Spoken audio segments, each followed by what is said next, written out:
how to withdraw money from Gateo to Binance. Hey guys, in today's video, I am going to show you how to withdraw money from Gateo to Binance. So make sure to watch till the end and let's get started. Open your Gateo account and go to the Wallet tab. Tap on the Withdraw button. Select the crypto you want to transfer.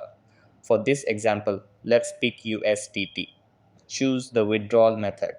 Select on-chain withdrawal for an external wallet or gate code withdrawal for Gateo accounts only. Since I will withdraw to my Binance account, I'll pick on-chain withdrawal. Choose the network you want to use. Let's select BEP20 Binance Smart Chain.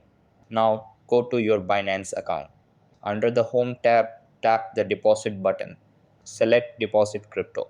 Pick the same token USDT and network BEP20. Copy your deposit address. Go back to the Gateo app and paste your Binance deposit address here. Enter the amount you want to withdraw. Below, you will see your withdrawal details. Tap Next. Double check everything and enter your security verification. Hit Confirm. Great. My withdrawal request has been submitted. After a few minutes, Binance notified me that my deposit had been received and confirmed. It was a very smooth transfer. That's all for the video.